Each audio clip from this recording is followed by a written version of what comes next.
Katika mji uliojaa kelele za watu na harufu ya vumbi, kulikuwapo na kijana mmoja aliyezaliwa akiwa na tofauti isiyowahi kushuhudiwa. Kibonge wa Kichina alikuwa na sura ambayo haikuwa kama ya binadamu wa kawaida. Tangu alipozaliwa, hakuwahi kupata nywele moja hata kidogo. Mwili wake ulikuwa mkubwa. Misuli yake ilionekana kama wa mtu mwenye nguvu zisizo za kawaida. Lakini uso wake ulikuwa mgumu na wenye alama za machungu ya muda mrefu. Watoto wa mtaa walimkataa na kumtukana kwa majina mabaya, huku wazazi wakimwacha peke yake bila huruma wala upendo. Shule ilibadilika kuwa kambi ya kejeli. Walimu walikataa kumsaidia kwa hofu ya tofauti zake, na marafiki walimkimbia kwa woga. Maishani, Kibonge alijifunza haraka kuwa hana mahali pa kwenda duniani. Alikuwa kiumbe wa pekee, aliyeachwa peke yake na maisha na jamii. Huzuni na hasira zilimkumba kila siku, na alikuwa akijaribu kwa kila nguvu kuonyesha kuwa hata tofauti zake zinaweza kuwa nguvu kubwa.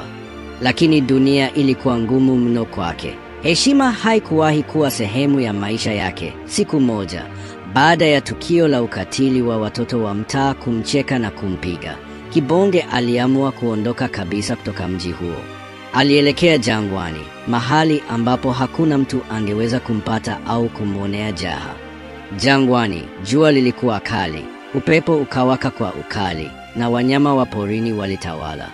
Huko, Kibonge alijenga makao makuu ya himaya yake, kwa ujuzi aliopata kupitia kusoma mimea ya kienyeji yenye sumu na kutumia mizizi na majani ya kale kama silaha zake. Himaya hiyo ilikuwa ngome isiyoweza kuingiliwa kirahisi.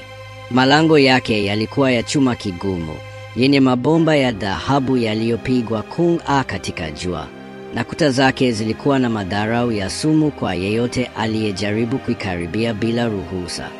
Wafanyakazi wake walikuwa wengi, wakifanya kazi usiku na mchana, wakichanganya sumu kwa uangalifu mkubwa, wakihifadhi dawa hizo katika mapipa ya mbao yaliyozibwa kwa msalaba wa chuma. Kila mtu alikuwa na jukumu lake, na kila mtoa agizo aliheshimika kwa hofu na utayari mkubwa. Kibonge alikuwa kiongozi mkali, mwenye akili za kutilia shaka na mkakati wa kuleta hofu kwa dunia iliyoachwa nyuma. Alijifunza kutengeneza sumu za kienyeji ambazo zilisababisha ugonjwa mkali, kuambukiza watu haraka, na hata kifo kwa wale waliokumbwa na madawa yake. Hali hii ilimfanya apende kusambaza himaya yake zaidi, lakini ilikuwa kazi kubwa sana na yenye changamoto kubwa. Katika kila mji alipotaka kueneza sumu zake, Kibonge alihitaji pesa nyingi kwa ajili ya kuendesha shughuli za usambazaji, kununua vifaa vya mapishi, na pia kuhifadhi usiri wa hisa zake.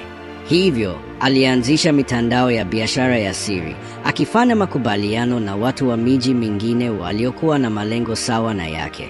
Aliwatumia maafisa wake waliokuwa na silaha na ujuzi wa kijeshi kuendesha usambazaji huo kwa usiri mkubwa na ufanisi. Kijakazi wake wa karibu alikuwa msichana mdogo mwenye roho safi, ambaye alimhudumia kwa ukarimu na uaminifu mkubwa. Alikuwa akimletea chakula, kusafisha himaya, na hata kusimamia mawasiliano kidogo ya simu ambazo Kibonge alikuwa akizitumia kwa ajili ya mikutano ya siri na maafisa wake walioko maeneo mbalimbali.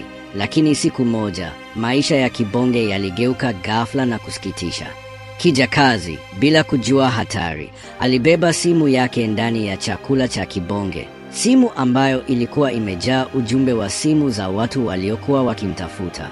Simu ilianza kupiga kelele ghafla wakati Kibonge alikuwa akila, na kwa mshangao mkubwa, alijaribu kuituliza lakini haikuweza. Mlipuko wa sumu ndani ya chakula ulizuka, na Kibonge alijeruhiwa vibaya. Tamaa na nguvu zake zote zilikomeshwa kwa haraka. Kwa maumivu makali na huzuni, Kibonge aliamua kumaliza maisha yake kwa sumu aliyotengeneza mwenyewe, akijua kuwa dunia ilikuwa imejaa chuki na machungu ambayo alizaa peke yake. Kifo chake kiligeuka hadithi kubwa katika mji, onyo kwa watu wote juu ya nguvu za giza zinazoweza kuibuka kutoka moyoni mwa mtu aliyeachwa peke yake.